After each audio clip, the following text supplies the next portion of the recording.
सुन के वटके ban ban प्रेम लपेटे अटपटे बेहसे करुणा N Chitai जान की लखन तन, चितई जान की लखन तन। समझ में आ रही है बात? सुन केवट के बैन, केवट की बातों को सुन करके प्रेम लपेटे, प्रेम में लपेटी हुई चितई जान की लखन तन। लक्ष्मण सीता जी क्यों देख रहे हैं? लक्ष्मण सीता जी लेफ्ट साइड खड़े, लेफ्ट साइड गंगा जी के घाट पर, केवट नदी में, गंगा जी में। लक्ष्मण सीता जी की ओर क्यों देखा राम जी ने? बात तो आमने सामने हो रही है ना, इधर क्यों देखा? तुलसीदास जी ने स्पष्ट लिखा हुआ है लखन तन, चितई जान की लखन तन। एक बात कहूं, पहले भी आप सुन चुके हो, जानकी मनुष्य के हृदय की भक्ति है। आध्यात्म दृष्टि से अगर देखा जाए जानकी है भक्ति, तो राम जी चितई जानकी मनुष्य के हृदय की भक्ति को देखते हैं। लखन तन, लखन का मतलब लक्ष्मण से नहीं है भाई, लखन यानी लखन, लख माने होता है देखना और न मीन्स नहीं।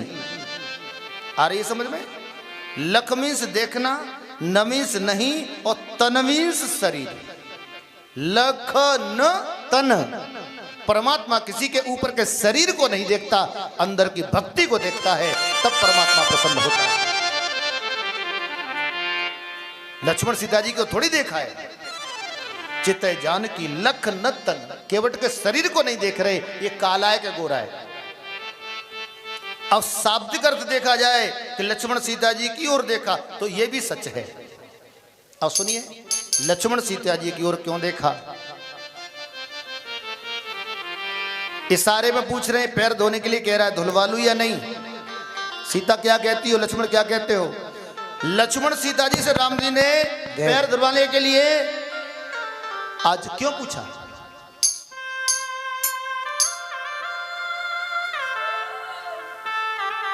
अच्छा एक बात बताओ, पैर किसके हैं?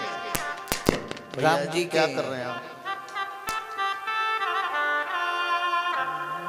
बोले रामचंद्र भगवान की जय।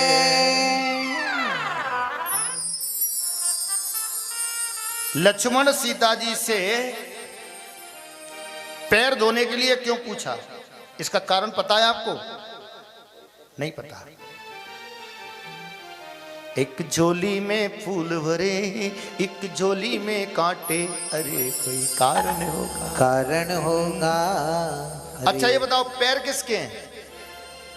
बताओ तुम माता जी, पैर किनके हैं? राम जी के। राम जी के ना?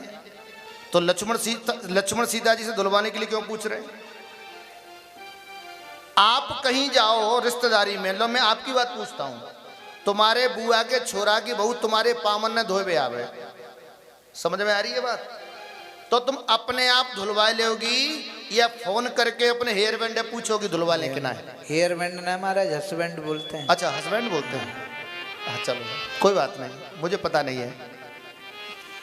जिनके पैर हैं वही फैसला करेगा या कोई और करेगा? इधर लक्ष्मण सीता जी को क्यों पूछ रहे? राम जी ने स्वयं क्यों नहीं कहा कि पैर धो ले? इसका कारण है ये, सुनिए।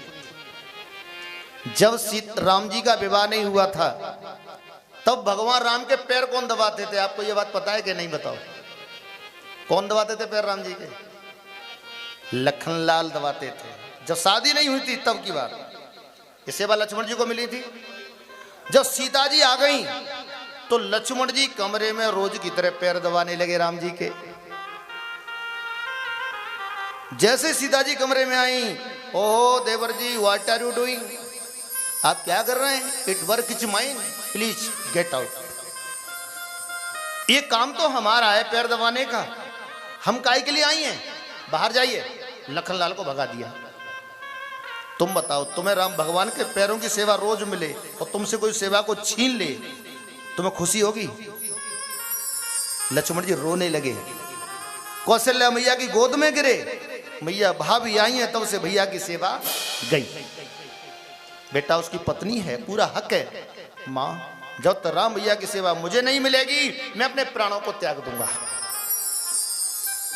अब कौशल्या जी क्या करें? एक बात याद आ गई कौशल्या जी को, लक्ष्मण एक काम करना है तुझे ध्यान से। बोले मां क्या? 4 दिन बाद होली आ रही है, भाभियां देवरों से होली खेलती हैं, फिर देवरों को बाद में अपनी गोद में बिठाती हैं और वरदान देती हैं खुश होके, जब 13 नंबर आवे तो राम के चरणों की सेवा मांग लेना। यही हुआ। भरत शत्रुघ्न सबने होली खेली, सबको सीता जी ने वरदान दिया। लक्ष्मण जी का नंबर आया, देवर जी तुम भी मांग लो, भाभी माँ हमें राम भैया के चरणों की सेवा दे दो। पछाड़ खा के धड़ाम से गिर पड़ी सीता जी। राम जी बोले बेटा तूने भाभी से क्या बोल दिया? अपने पति। तब लखनलाल बोले भैया मैंने आपके चरणों की सेवा मांग ली है। पागल तूने छोड़ा ही क्या उसके पास? अपनी भाभी के बाद तूने छोड़ा ही क्या? पत्नी के पास पति के चरणों की सेवा के अलावा होता ही क्या है जो तूने मांग लिया? अच्छा एक बात बताओ, कोई भी पत्नी अपने पति के चरणों की सेवा किसी और को देने तैयार हो जाएगी? बताओ हाँ कैसे हो जाएगी बताओ? नहीं हो सकती ना। तो सीता जी कैसे दे दें?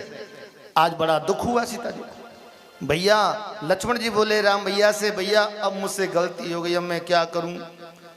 तब राम जी ने एक उपाय बताया, इधर आ, जा भाभी के कान में कह दे आज से राम भैया का एक पैर तुम्हारा और एक पैर मेरा। तब लखनलाल बोले भाभी माँ उठ जाओ, आज से राम भैया का एक पैर तुम्हारा एक पैर मेरा।